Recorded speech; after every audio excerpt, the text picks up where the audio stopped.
नमस्कार दोस्तों, स्वागत है एक नए और फ्रेश वीडियो में। भूतपूर्व सैनिकों को रक्षा मंत्रालय के द्वारा एक बहुत ही बड़ा तोहफा दिया गया है। जो भी भूतपूर्व सैनिक हैं, जिसमें फैमिली पेंशनर्स, वी नारीज, विडोज, सभी के लिए बहुत ही बड़ा तोहफा है। तो पूरी खबर जानते हैं विस्तार से इस वीडियो के माध्यम से।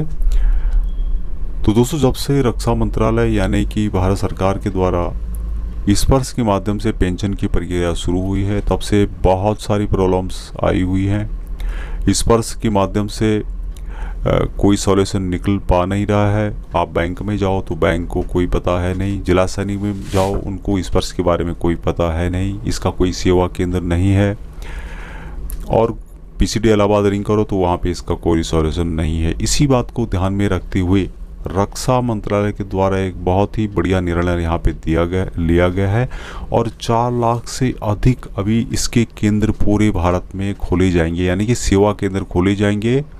एक जो सेवा केंद्र होंगे जिसका कि कोई चार्ज भी नहीं होगा, भारत सरकार ही उसका खर्च वहन करेगी। पूरे बैंकों में जितने बैंक हैं और पूरे भारत में इससे संबंधित सेवा केंद्र खुले जाएंगे, जो कि सभी के लिए बहुत ही महत्वपूर्ण अपडेट दिया है दोस्तों। और बहुत ही महत्वपूर्ण अपडेट है कि रक्षा मंत्रालय ने पूरे भारत में 4 लाख से अधिक सामान्य सेवा केंद्रों में स्पर्श योजना के अंतर्गत पेंशन सेवाओं को उपलब्ध कराने के लिए समझौता ज्ञापन पर हस्ताक्षर किए।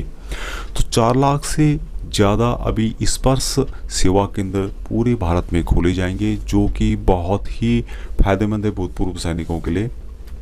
तो 24 फरवरी 2022 को लेटेस्ट न्यूज़ निकल के आ रही है कि रक्षा मंत्रालय की रक्षा लेखा विभाग ने इलेक्ट्रॉनिक्स और सूचना प्रौद्योगिकी मंत्रालय के अंतर्गत एक विशेष प्रयोजन वाहन CSE e governance services India limited के साथ पेंशन प्रशासन के लिए एक प्रणाली पहल के अंतर्गत पूरे देश में 4 लाख से अधिक सामान्य सेवा केंद्रों यानी कि CSC में पेंशन सेवाओं को उपलब्ध कराने के लिए एक समझौता ज्ञापन पर हस्ताक्षर किए हैं।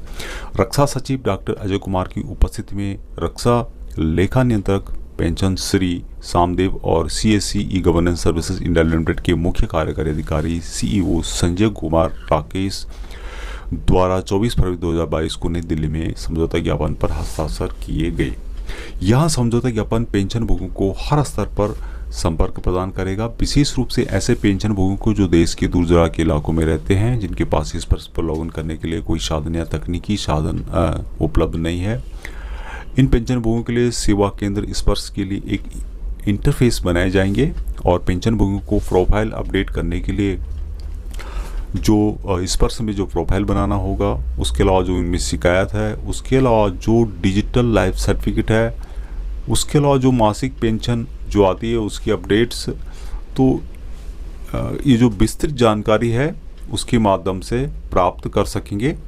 कोटक महिंद्रा बैंक के साथ इस अवसर पर एक समझौता ज्ञापन पर हस्ताक्षर किए गए हैं, जिसके अंतर्गत ये भूतपूर्व सैनिकों के उच्च घनत्व वाले क्षेत्रों में स्थित 14 शाखाओं में सेवा केंद्र स्थापित करेंगे। ये केंद्र 161 से लेके DAD कार्यालयों में मौजूद नेटवर्क में और वृद्धि करेंगे और भारतीय स्टेट बैंक तथा पंजाब नेशनल बैंक की लगभग 800 शाखाओं जो पेंशनर को स्पर्श का उपयोग करने में सहायता और सुविधा प्राप्त करने के लिए सेवा केंद्रों के रूप में कार्य कर रही हैं। इन सेवा केंद्रों तक पहुंच पेंशन भोगियों को निःशुल्क प्रदान की जाएगी और इसमें लगने वाला नामात्र का सेवा शुल्क विभाग द्वारा वहन किया जाएगा। यानी कि जो बैंक हैं उनमें भी इससे संबंधित सेवा केंद्र खुलेंगे और इसकी जो फीस होगी वहाँ भी गवर्नमेंट के द्वारा वहन की जाएगी। रक्षा सचिव ने स्पर्श के माध्यम से पेंशन प्रशासन में दक्षता, जवाबदेही और पारदर्शिता सुनिश्चित करने के लिए CGDA की सराहना की। तो यहाँ पे दोस्तों इसके बारे में बताया गया है। डिटेल्स जो मेन बातें थी वो यहीं पे थी। बाकी जो स्पर्श जो केंद्र खोले जाएंगे, 4 लाख से ज़्यादा स्पर्श केंद्र खोले जाएंगे पूरे भारत में। जिस तरह से स्पर्श में बहुत सारी प्रॉब्लम्स आ रही हैं लोगों को,